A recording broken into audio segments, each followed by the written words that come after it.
NCR की हवा लगातार जहरीली बनी हुई है। दिल्ली का औसत एयर क्वालिटी इंडेक्स वर्तमान में 318 है, जो कि बेहद ख़राब श्रेणी में है। मेरी मौजूदगी इस वक्त आनंद विहार इलाके में है। दिल्ली में अगर बात करें सबसे ज़्यादा किस इलाके में है, तो वो जगह है आनंद विहार। आनंद विहार में आपको तस्वीरों के ज़रिए दिखाते हैं किस तरह से पोल्यूशन आपको हवा में नज़र आएगा। धुंध आपको दिखाई देगी तस्वीरों में साफ तौर पर। आपको बता दें कि सेंट्रल पोल्यूशन कंट्रोल बोर्ड के मुताबिक जहां दिल्ली का औसत एयर क्वालिटी इंडेक्स 318 है, तो वहीं अगर आनंद विहार की बात करें तो आनंद विहार में 377 एयर क्वालिटी इंडेक्स बना हुआ है। तो आप समझ सकते हैं कि दिल्ली में सबसे ज़्यादा हालात जो ख़राब हैं वो आनंद विहार के हैं। दरअसल आनंद विहार पर ज़्यादा जोर भी दिया जा रहा है और पिछले काफ़ी समय से आनंद विहार चिंता का विषय बना हुआ है कि आखिर सबसे ज़्यादा आनंद विहार का जो पोल्यूशन लेवल है वो क्यों बना हुआ है। उसकी वजह दिल्ली सरकार ने बताई, जिसमें सबसे अहम वजह ये बताई दिल्ली सरकार ने कि यहाँ पर कई तरह के प्रोजेक्ट्स चल रहे हैं। इसके अलावा आनंद विहार बस टर्मिनल एक तरफ है। मैं अगर आपको दिखाना चाहूँ, मेरे बाईं तरफ आपको आनंद विहार रेलवे स्टेशन दिखाई देगा। आनंद विहार मेट्रो है, बस टर्मिनल है और यहाँ पर एक आरआरटीएस का प्रोजेक्ट भी बन रहा है। ये वजह है। दूसरी वजह जो दिल्ली सरकार बता रही है वो ये कि दूसरी तरफ कौशाम्बी बस डिपो है, जो कि उत्तर प्रदेश में आता है। एक बार ज़रा तस्वीर सुनील आपको दिखाएंगे मेरे दाहिनी तरफ की, जहाँ पर कौशाम्बी बस डिपो आपको नज़र आएगा। यहाँ पर आपको बसेज ही बसेज नज़र आएंगी। दरअसल दिल्ली सरकार ये कह रही है कि यूपी सरकार में यूपी से जो बसें आती हैं वो ज़्यादातर डीजल की बसें होती हैं, लिहाजा आनंद विहार में पोल्यूशन की एक बड़ी वजह ये भी है।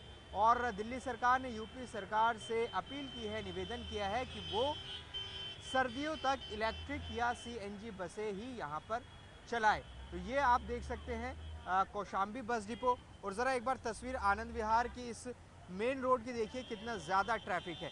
तो दो वजह यहाँ पर अभी नज़र आ रही है। इसके अलावा जो दिल्ली सरकार ने वजह बताई वो ये कि जो आनंद विहार बस टर्मिनल है उसके आसपास काफ़ी ज़्यादा ट्रैफिक रहता है और आनंद विहार बस टर्मिनल से निकलने का जो रास्ता है वो बहुत संकरा है और वहाँ कंजेशन होता है। तो ये तमाम कारण हैं आनंद विहार पर पोल्यूशन के। तो एक बार ज़रा तस्वीर हम दिखाना चाहेंगे। इस तरफ की तस्वीर सुनील आपको दिखाएंगे। देखिए ये जो प्रोजेक्ट चल रहा है ये आरआरटीएस का प्रोजेक्ट चल रहा है, यहाँ कंस्ट्रक्शन का काम है। इसकी वजह से भी यहाँ पर पोल्यूशन लेवल बढ़ा हुआ होता है। देखिए आनंद विहार पर जब आप मौजूद होते हैं तो प्रदूषण का आलम यह है कि आप जब यहाँ पर खड़े हैं तो यहाँ सांस लेने में काफ़ी दिक्कतें हो रही हैं। और ये वो जगह है जो सबसे ज़्यादा पॉल्यूटेड है और दिल्ली सरकार के लिए चिंता का विषय भी बना हुआ है कि आखिर पिछले कई सालों से जब दिल्ली में पोल्यूशन लेवल का जो आंकड़ा है वो अलग होता है और आनंद विहार पर सबसे ज़्यादा होता है। तो आज दिल्ली में जहां बेहद ख़राब श्रेणी में पोल्यूशन लेवल है, तो वहीं आनंद विहार में भी जो एयर क्वालिटी इंडेक्स पर एक्यूआई है दिल्ली का, आनंद विहार का, वो 377 है, जो कि सबसे ज़्यादा है उन सभी स्टेशंस पर जो कि निगरानी की जाती है दिल्ली के अलग अलग इलाकों में। अगर हम बात करें दिल्ली की, दिल्ली में किन किन इलाकों में सबसे ज़्यादा पोल्यूशन है वो आपको दिखाएं सेंट्रल पोल्यूशन कंट्रोल बोर्ड के मुताबिक।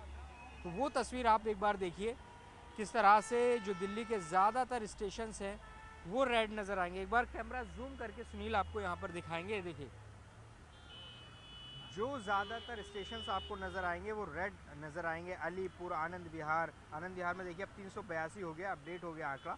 अशोक विहार, आया नगर, बवाना, बुराड़ी, ये ऐसे इलाके हैं जहां स्थिति बेहद ख़राब है। और दिल्ली के ही हाल ऐसे नहीं हैं, दिल्ली के आसपास गाज़ियाबाद है, नोएडा है, गुरुग्राम है, वहाँ पर भी ख़राब श्रेणी में पोल्यूशन बना हुआ है। तो ऐसे में सर्दी जैसे ही शुरू होती है, सर्दी के शुरुआत से ही दिल्ली एनसीआर के लोगों के लिए एक मुसीबत आ जाती है। उनको सांस लेने में बड़ी तकलीफ़ होती है। ऐसे में जब ये पोल्यूशन लेवल बढ़ता है तो कई तरह की एडवाइजरी भी जारी की जाती है, ख़ासतौर से बच्चों और बुज़ुर्गों के लिए। आपको बता दें कि दिल्ली में जो पोल्यूशन बढ़ा है उसके चलते CAQM ने दिल्ली में ग्रैब टू लागू कर दिया है। दरअसल ग्रैब टू वो कदम होते हैं जो दिल्ली में पोल्यूशन बढ़ने के बाद लागू किए जाते हैं। इसमें ग्रैब टू में सबसे बड़ी चीज़ ये होगी कि जो डीजल के जनरेटर हैं वो बंद हो जाएंगे। इसके अलावा जो प्राइवेट व्हीकल सड़कों पर हैं उनको कम करने के लिए पार्किंग फीस बढ़ा दी जाएगी। ऐसे कई कदम ग्रैब टू के तहत उठाए गए हैं। तो ऐसे में आप समझ सकते हैं कि हालात किस तरह से ख़राब दिल्ली के लगातार होते जा रहे हैं।